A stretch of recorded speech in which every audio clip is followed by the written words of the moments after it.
साथियों, स्वागत है आप सभी का एक बार फिर से मेरे यूट्यूब चैनल पर।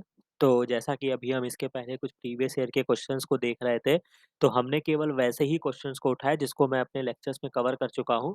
बट अब हम साइमल्टेनियसली कुछ ऐसे टॉपिक्स को भी उठाएँगे जो शॉर्ट में भी हम उसको कवर भी कर लेंगे और उसके आंसर को भी देख लेंगे, ठीक है? तो इसी क्रम में जो मैं आज यहाँ पे डिस्कस करने वाला हूँ, तो वो मैं आपको दिखा रहा हूँ कि क्या चीज़ आज हम यहाँ पे देखने वाले हैं। तो बेसिकली जो हम यहाँ पे आज समझने वाले हैं, वो है आईसीएमआर जेआरएफ के पेपर में एक क्वेश्चन पूछा गया था। ये क्वेश्चन पेपर जो है, ये अगर आप सर्च करेंगे तो ये आईसीएमआर, ठीक है? ये 2021 का क्वेश्चन है जो पिछले साल ही पूछा गया था। तो इम्पोर्टेंट चीज़ ये है कि ये जो क्वेश्चन अराइज़ है, ये आपका देखने का नज़रिया है कि आप इसको किस तरीके से देखते हैं। तो अगर आप बायोटेक वाले स्टूडेंट हैं, तो ये बायोटेक में भी आप पढ़ते हैं और जिस तरीके से मैंने इम्यूनोलॉजी पढ़ाई, तो वहाँ पर भी इसका कनेक्शन है, ठीक है? तो ये दोनों ही टॉपिक से होकर गुज़रता है। तो ये आप ये नहीं कह सकते हैं बायोटेक वाले कि मैंने इम्यूनोलॉजी नहीं पढ़ी तो मैं ये क्वेश्चन कैसे सॉल्व करूँ, या इम्यूनो वाले ये नहीं कह सकते हैं कि मैं तो बायोटेक नहीं जानता। तो ख़ैर जो भी स्टोरी है, बहुत ही कॉमन सी, बहुत ही सरल स्टोरी है। तो इस टॉपिक को भी हम कवर कर लेते हैं। हालाँकि क्वेश्चन यहाँ पे पूछा गया था कि the first clinical application of the gene therapy over a 4 year old girl दिया गया था। तो इसमें कौन-सी थेरेपी दी गई थी? तो ये जो थेरेपी थी वो एडेनोसिन डीएमिनेज़ डिफिशियंसी था। हालाँकि अभी हम इसको डिटेल में कवर करेंगे, तो आपको इस क्वेश्चन का आंसर पता चल जाएगा, राइट? तो इस क्वेश्चन को हम डिटेल में अब हम इस बारे में देखते हैं। तो अगर आप यहाँ पे, मैं एक चीज़ और आपको बताना चाहूँगा, ये 2019 में एक मूवी आई थी जिसका नाम है स्काई इज़ द पिंक, ठीक है? तो हालाँकि ये आपके लिए इम्पोर्टेंट क्यों है, या मैं यहाँ पे इसको क्यों बता रहा हूँ, क्योंकि इस मूवी में दिखाया गया था, हालाँकि ये एक ट्रू बेस्ड इंसिडेंट पे बनी हुई मूवी है, जो कि मैं कहूँगा कि आप अगर देखे हैं तो बहुत अच्छी बात है। अगर आपने नहीं देखा है तो इसको, मतलब अभी नहीं, मतलब एग्ज़ाम क्वालीफाई कर लो, उसके बाद एक बार इस मूवी को ज़रूर देखना, ठीक है? तो कहने का मतलब ये है कि इस मूवी में दिखाया गया था जो कि एक छोटी-सी बच्ची थी, ठीक है? उसको यही बीमारी थी, ठीक है? छोटी-सी बच्ची इस मूवी में थी, जहाँ पे फरहान अख्तर और प्रियंका चोपड़ा जो उसकी मदर-फादर का रोल प्ले किया था। तो चूँकि उस लड़की में क्या है, हालाँकि ये डिज़ीज़ जो होती है वो जेनेटिक लेवल पे भी बहुत रेयर डिज़ीज़ होती है, जिसको सीवर कंबाइंड इम्यूनो डिफिशियंसी बोलते हैं, एससीआईडी इसको बोला जाता है। तो इस डिज़ीज़ में होता क्या है कि जो बच्चे होते हैं उनको, जो कि उनकी इम्यून सेल्स जो होती हैं, अगर आप एक भाषा में या आप एक शब्द में कहना चाहो तो इम्यून सेल्स जो होंगी वो क्या होंगी? नॉन फंक्शनल होंगी। मतलब ये जो होती हैं वो बेकार होती हैं, जिस कारण क्या होगा, अगर आपकी इम्यूनिटी नहीं होगी तो आप क्या होंगे? आप रोगों से ग्रसित बहुत जल्दी होंगे। ठीक है? तो इस कंडीशन में ऐसा होता है ना कि आपको बहुत ही प्रोटेक्ट करके रखना पड़ता है, और जो आपकी जीन थेरेपी देनी होती है, जो बहुत ही कॉस्टली होता है, तो इन सभी चीज़ों को बेस रखते हुए ये मूवी बनाई गई थी, काफ़ी अच्छी मूवी थी। तो ख़ैर ये एक स्टोरी हो गई है। अब हम यहाँ पे जो नेक्स्ट बात करने वाले हैं, अब इसके बारे में हम डिटेल समझने वाले हैं। तो सबसे पहले हम जीन थेरेपी को समझते हैं कि जीन थेरेपी होता क्या है? तो बेसिकली ये नाम से ही आपको पता है, aim to cure an inherited disease. जो भी आपकी डिज़ीज़, इनहेरिटेड का मतलब क्या होता है, जो एक जनरेशन से दूसरे जनरेशन में ट्रांसफर होते हैं, ऐसी डिजीज़ को हम क्योर करते हैं by providing the patient with A correct copy of the defective gene. मतलब क्या है कि जो आपकी जीन है, मान लीजिए कि कोई मान लीजिए कि कोई कैरेक्टर है, समझ लीजिए, या कोई डिजीज़ है, डिजीज़ जिससे होती है, या मान लो कोई अच्छी चीज़ है जिसको कोड करता है कोई जीन। तो अगर उस जीन में डिफेक्ट आ जाएगा तो यानी कि वो प्रोटीन में डिफेक्ट आएगा, जिससे सारी चीज़ें क्या होगी, एट द एंड खराब हो जाएँगी। तो अगर हम इस जीन को ही सुधार दें, करेक्ट कर दें, तो क्या होगा, अगर कोई डिज़ीज़ कॉज़ हो रही है तो वो डिज़ीज़ कॉज़ नहीं होगी, बल्कि वो क्या हो जाएगी, क्योर हो जाएगी। तो इस चीज़ को यहाँ पे बताया गया है, ठीक है? तो हमें क्या करना है, सबसे पहली बात क्या करना है, हमें उसके डिफेक्टिव कॉपी को ठीक करना है, ठीक है? Gene therapy has now been extended to include attempts to cure any disease by introduction to a cloned gene into the patient. मतलब हम ऐसे जीन को पेशेंट में इंसर्ट कर देंगे जो सही होगा, राइट होगा, ठीक है? If a person is a born with a heredity disease, they can then gene therapy can be corrective therapy for such a disease. तो कहने का मतलब है कि अगर आपसे क्वेश्चन पूछा जाता है कि कोई व्यक्ति ऐसा पैदा हुआ जो जन्म से ही उसमें प्रॉब्लम है, तो आप कौन-सा अप्रोच रखेंगे? तो उसको ठीक करने के लिए तो हम क्या कर सकते हैं? हम उसमें जीन थेरेपी कर सकते हैं, राइट? तो ये इम्पोर्टेंट इन्फॉर्मेशन हो गया कि जीन थेरेपी जो होता है वो क्यों करते हैं, कैसे करते हैं? अब इसके बारे में हम यहाँ पे जिस जहाँ से ये क्वेश्चन मॉडिफाई होके आया था, तो इतनी चीज़ें इन्फॉर्मेशन आपके लिए बहुत इम्पोर्टेंट है। तो basically gene therapy is a collection of a method that allow correction of a gene. तो यहाँ पे जीन का करेक्शन किया जाता है, हैज़ बीन डायग्नोस्ड किया जाएगा चाइल्ड इन ए चाइल्ड या एम्ब्रियो। तो कहने का मतलब है ये 2 ऑप्शन आपको याद रखने होंगे। मतलब इस लेवल पे हम या तो भाई आप एम्ब्रियो लेवल पे ही आप जान जाइए जब बच्चा पेट में है, उसी समय आप चेकअप करवा लीजिए तो भी आप जान सकते हैं कि उसमें क्यों कौन-सी जेनेटिक डिज़ीज़ होती हैं, राइट? और अगर आप बच्चा पैदा भी हो गया है उसके बाद भी आप चीज़ों को ठीक कर सकते हैं। तो ये दोनों ही अप्रोच होते हैं। इसमें जीन को क्या करते हैं इंसर्ट कर दिया जाता है पर्सन्स के सेल्स में या टिश्यू में इंसर्ट करेंगे जिससे डिजीज को ट्रीट करना होगा। Correction of a genetic defect involve delivery of a normal gene into the individual और embryo to take over the function and compensate for the non functional gene. मतलब कुल मिला के जो हमारा नॉर्मल जीन होगा, जो गुड जीन होगा, इसको आप ऐसे समझ लो, जो आपका गुड जीन होगा उसको हमें क्या करना होगा, इंसर्ट करना होगा, राइट? तो ये चीज़ें आपको याद रखना है। अब हम यहाँ पे इसको देख लेते हैं, तो जो जहाँ से आपका क्वेश्चन डिराइव्ड हुआ था, ये बहुत ही इम्पोर्टेंट पैराग्राफ है। इ बहुत ही इम्पोर्टेंट पैराग्राफ है जो आपको याद रखना होगा। तो यहाँ पे पूछा गया है the first clinical gene therapy was given in 1990। ये ईयर आपको याद रखना होगा। टू अ 4 ईयर ओल्ड लड़की में दिया गया था। ऐसे क्वेश्चन पूछे जाते हैं। बॉय में नहीं दिया गया था, लड़की में दिया गया था, जो कि क्या थी, एडेनोसिन डीएमिनेज डिफिशियंसी थी, एडीए डिफिशियंसी था। ये एंजाइम क्या होता है, क्रूशियल होता है for the immune system to function. Immune system को अपना कार्य करने के लिए ये एंजाइम की आवश्यकता होती है because in its absence lymphocyte जो होते हैं उनका प्रोलिफरेशन जो होता है वो इनहिबिट हो जाता है, ठीक है?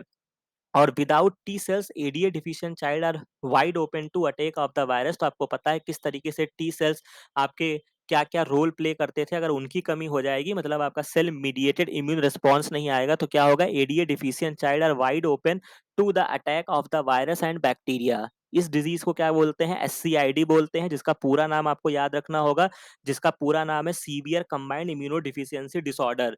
ठीक है, तो ये बात को याद रखिएगा, इम्यूनो डिफिशियंसी डिसऑर्डर इसका पूरा नाम है, due to depletion of a gene for adenosine deaminase की कमी से होता है। अब यहाँ पे जो एक चीज आपके लिए इंपॉर्टेंट चीज है, जैसे यहाँ पे लाइन लिखी गई है टी सेल। तो जैसा कि मैंने आपको बताया है कि चाहे वो टी सेल्स होती हैं, वो इनडायरेक्टली सिग्नल प्रोवाइड करती हैं, अगर आप शॉर्ट फॉर्म में समझना चाहें, कि बी सेल्स जो होती हैं ताकि वो एक्टिव हो जाएं और एंटीबॉडी को प्रोड्यूस करें, राइट? तो कहने का मतलब अगर आपका टी सेल फंक्शन नहीं करेगा तो ऑटोमेटिकली आपका क्या होगा, बी सेल्स भी नॉन फंक्शनल हो जाएंगी। तो कहने का मतलब है कि ये थोड़ा-सा यहाँ पे डिपेंड करेगा कि ऑप्शन में क्या दिया हुआ है, बट इस केस में क्या होता है, एक्सक्लूसिवली तो टी सेल्स पर ही रोल आता है, but T cells and B cells, अगर ये ऑप्शन दिया होगा तो आप इस पर भी टिक करेंगे। ठीक है? तो ये चीज़ को याद रखेंगे, दोनों ही डिफेक्टिव हो जाते हैं, जो मैंने आपको बता दिया। अब होता क्या है बेसिकली, बहुत ज़्यादा मॉलिक्यूलर में मत जाइए, ये बायोसिंथेटिक पाथवे का पार्ट है।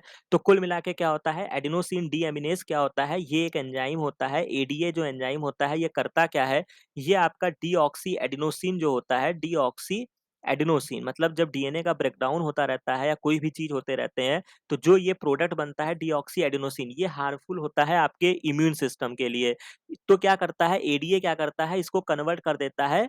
ये याद रखना, क्वेश्चन पूछा जाएगा, डीऑक्सी एडेनोसिन था, तो ये आइनोसिन में कन्वर्ट कर देता है। ये आपने पढ़ा होगा कि एडेनोसिन, आइनोसिन इस तरीके से कंपाउंड होते हैं, तो ये किस में कन्वर्ट कर देता है, आइनोसिन में कन्वर्ट कर देता है। लेकिन जब इस एंजाइम की कमी हो जाती है, मतलब सिस्टम में आपके पास एडीए नहीं है, तो क्या हो जाएगा, जब एडीए नहीं होगा तो डीऑक्सी एडेनोसिन का क्या हो जाएगा, एक्युमुलेशन हो जाएगा, ये बढ़ता जाएगा और अल्टीमेटली क्या करेगा, आपकी टी सेल्स जो होंगी वो प्रोलिफरेट नहीं कर पाएँगी। तो ये स्टोरी आपको समझ में आ गई होगी।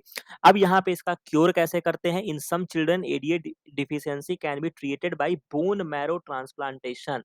ठीक है, मतलब क्या है, एक अप्रोच क्या हो सकता है, क्योंकि टी सेल्स कहाँ बन रही थी, बोन मैरो में ही तो बन रही थी। मैच्योरेशन जब हो रहा था वो एक अलग विषय है। ये बहुत बारीक चीज़ें हैं जो मैं आपको इम्यून के लेक्चर में बता चुका हूँ।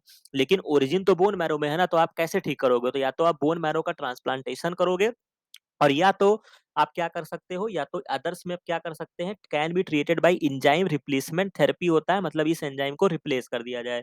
तो एंजाइम रिप्लेसमेंट थेरेपी में क्या करते हैं, पेशेंट को दिया दिया जाता है इंट्रावेनस इंजेक्शन ऑफ एडीए दिया जाएगा, और एंजाइम दिया जाएगा, lacking in the content but the problem with both approaches is that they are not completely curative. तो कहने का मतलब है कि ये कंप्लीटली क्योर नहीं कर सकते हैं, क्योंकि जब तक उनका इफेक्ट रहेगा, जब तक एंजाइम रहेंगे सिस्टम में, तभी तक तो कार्य होगा।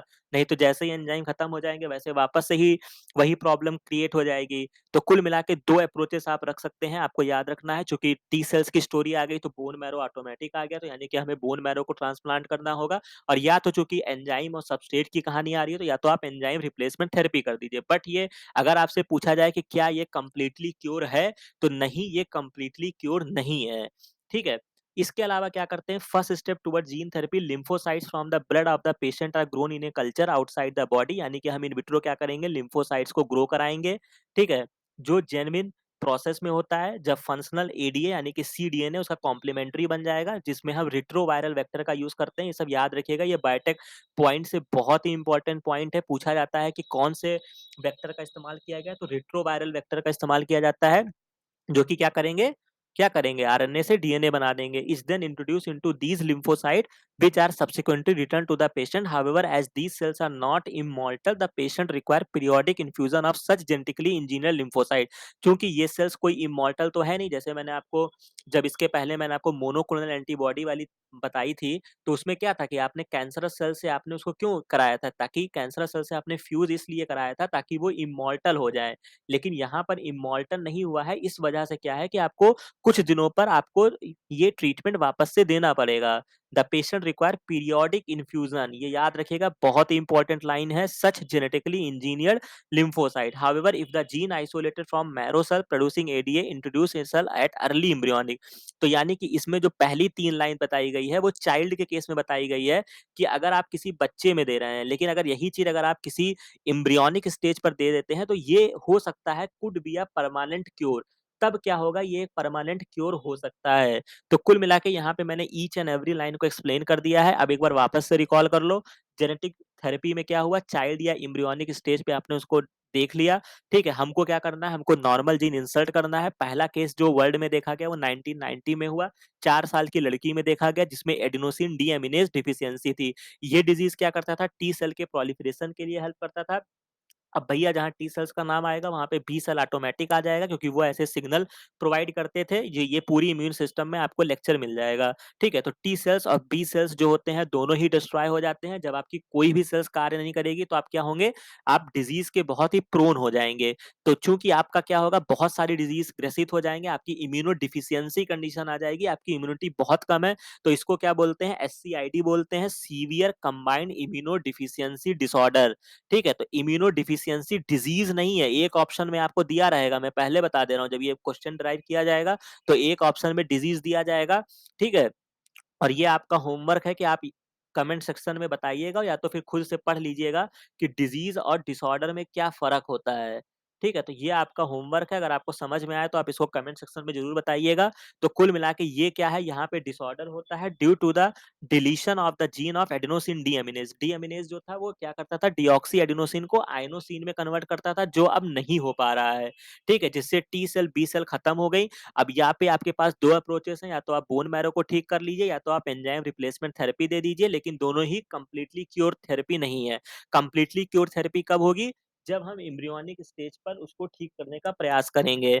ठीक है, दूसरी इंपॉर्टेंट चीज है कि यहाँ पे हम जब जीन थेरेपी दे रहे हैं, ये बायोटेक का प्रोसेस है, जो कि आप समझ जाएंगे कि किसी भी चीज को अगर आपको सेल्स में इन्फ्यूज करना है जीन थेरेपी के द्वारा, तो आपको एक वेक्टर चाहिए होगा। वेक्टर का मतलब एक माध्यम चाहिए होगा। तो वो माध्यम यहाँ पर क्या होता है, रिट्रोवायरल वेक्टर होते हैं, जो बेसिकली यूज किए जाते हैं फॉर एनिमल सेल्स को ट्रीट करने के लिए। ठीक है, तो कुल मिला के इस तरीके से ये पूरी स्टोरी यहाँ पे चलती है। इसके अलावा एक फिगर मैंने यहाँ पे और ऐड किया हुआ है। यहाँ पे आप देख सकते हैं, ये दूसरे बुक का फिगर है, जहाँ पे इन्होंने लिखा हुआ है कि जहाँ पे क्या हो गया कि SCID is rare inherited immune disorder associated with T lymphocyte and lesser extend B lymphocyte. मतलब एक्सक्लूसिवली अगर टी सेल्स दिया जाएगा तो आप टी सेल्स को टिक करना, राइट। लेकिन अगर टी सेल्स और बी सेल्स दोनों दे दिया जाए, तब आप बी सेल्स को टिक करिएगा। ठीक है, मतलब बी सेल उतना करेक्ट आंसर नहीं है जितना करेक्ट आंसर टी सेल्स है। या तो फिर बोथ दे दे, तब आप बोथ पे चले जाइएगा। ठीक है, और बाकी डिपेंड करता है ऐसे क्वेश्चंस में कि सामने वाली एजेंसी किस ऑप्शन को करेक्ट मान रही है। बट जितना यहाँ पे मैं आपको एक्सप्लेनेशन के साथ करेक्ट बता सकता हूँ, मैं आपको बता रहा हूँ। ठीक है, दूसरी इम्पोर्टेंट चीज़ होती है कि पेशेंट में जो यहाँ पे क्रोमोसोम नंबर का जीन जो खराब होता है, वो 20 नंबर का क्रोमोसोम खराब होता है, ये भी एडिशनल इन्फॉर्मेशन है। कब किस रूप में आपसे पूछ लिया जाए तो इसको याद रखिएगा। और जो दूसरी इम्पोर्टेंट चीज़ होता है जिसमें आपका एडेनोसिन डीएमिनेज़ खराब हो गया, जिससे क्या हो गया जाता है, एक्युमुलेट होने लगते हैं डीऑक्सी एडेनोसिन, जो कि मैंने अभी आपको बताया, जो एक्युमुलेट हो जाएँगे और टी लिम्फोसाइट को क्या करेंगे, डिस्ट्रॉय कर देंगे। T lymphocytes are essential for body immunity. Beside participating directly in the body defense, they promote the function of the B lymphocyte, जो मैंने अभी आपको बताया। ठीक है, उसमें कोई संदेह नहीं है, क्योंकि वो क्या करते हैं, एंटीबॉडी को प्रोड्यूस करते हैं। The patient of SCID lacking ADA suffer from infectious disease and die at an young age, यानी कि यंग समय पर उनकी मृत्यु भी होने की संभावना होती है। The children suffering from SCID were treated with conjugated bovine ADA और by the bone marrow transplantation. तो ये इंपॉर्टेंट इन्फॉर्मेशन है। ठीक है, बहुत ही छोटा सा पार्ट है जो मैंने यहाँ पे आपको कवर कर दिया है। ठीक है, तो आगे यहाँ पे कौन से क्वेश्चन आने की संभावना हो सकती है? तो जो आने की संभावना क्वेश्चन की हो सकती है, आपसे हो सकता है कि इसी लाइन में नेक्स्ट पेज पर अगले बार में क्वेश्चन पूछे कि पहली बात तो लड़के में डिफिशियंसी हुई कि लड़की में हुई, तो लड़की याद रखना। कितने साल के बच्चे की थेरेपी की गई? 4 साल की थेरेपी की गई। 4 साल के मतलब 4 ईयर ओल्ड लड़की में ये थेरेपी की गई। एडेनोसिन डीएमिनेज हो गया। बहुत ज़्यादा डिटेल में जाएगा तो आपसे ये पूछेगा कि एडीए का वर्क क्या होता है? तो एडीए क्या करता था, आयनोसिन मतलब एमिनेज को क्या करता था, डीऑक्सी एडेनोसिन को किस में कन्वर्ट करता था, आयनोसिन में कन्वर्ट करता था। ये आप देख लीजिएगा। ठीक है, तो यहाँ से ये आपसे क्वेश्चन डराइव हो सकता है। इसके अलावा जो चौथा क्वेश्चन आपसे पूछा जा सकता है कि टी सेल्स खत्म हो गई। ठीक है, यह ऑप्शन में आपसे पूछे जाएगा T cells and B cells. ठीक है, तो ये आप याद रखिएगा। इसका दूसरा नाम क्या होता है, एससीआईडी मैंने आपको बता दिया। हो सकता है आपसे पूछे इसका पूरा नाम बताओ, severe combined immuno deficiency disorder. एक ऑप्शन में डिसऑर्डर दिया रहेगा, एक ऑप्शन में डिजीज दिया रहेगा। ठीक है, तो वहां पे हमें क्या देखना है, हमको डिजीज पे टिक नहीं करना है, हमको डिसऑर्डर पे टिक करना है। और इसी बात से हम डिजीज और डिसऑर्डर का फर्क भी समझेंगे। ठीक है, ये आपका होमवर्क है कि आप डिजीज और डिसऑर्डर में क्या फर्क होता है, इसको आप अच्छे से समझ लीजिएगा। ठीक है, तो यही इतनी इन्फॉर्मेशन जो मैंने आपको दे दी गई है। इसके अलावा ऐसे क्वेश्चन तो नहीं आएंगे, बट फिर भी sky is the pink movie जो है वो इसके ऊपर बेस्ड है। ठीक है, तो अगर आप थोड़ा बहुत इंटरेस्टेड हो तो इस मूवी को भी आप देख सकते हैं। ठीक है, दूसरी इंपॉर्टेंट चीज है, तो ये सारी चीजें हो गई। जीन थेरेपी में हम क्या करते हैं, करेक्ट जीन को इंसर्ट करेंगे। हाँ, यहाँ पे कौन से वायरल वेक्टर को यूज किया गया, तो रिट्रोवायरल वेक्टर का यूज किया गया। तो कुल मिला के यहाँ तक ये पूरी की प्रोसेस को मैंने एक्सप्लेन कर दिया गया है। और परमानेंट क्योर कब होगा, जब हम एम्ब्रियोनिक स्टेज पर इसको ठीक करने का प्रयास करेंगे, वो क्या होगा, इसका परमानेंट क्योर होगा। तो कुल मिला के यहाँ पे हमने एक बहुत अच्छे टॉपिक को कवर कर लिया है। किस्मत अच्छी रहेगी तो आपको अच्छे क्वेश्चंस इसमें जरूर मिलेंगे। ठीक है, बाकी ये वीडियो आपको अच्छा लगा हो तो इसे लाइक शेयर और सब्सक्राइब कीजिएगा।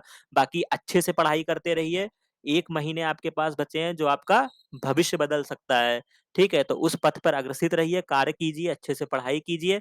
ठीक है, बाकी कुछ नहीं समझ में आता है तो मेरे को कमेंट सेक्शन में जरूर बताइएगा। बाकी मिलते हैं नेक्स्ट वीडियो में नेक्स्ट लेक्चर के साथ। Thank you very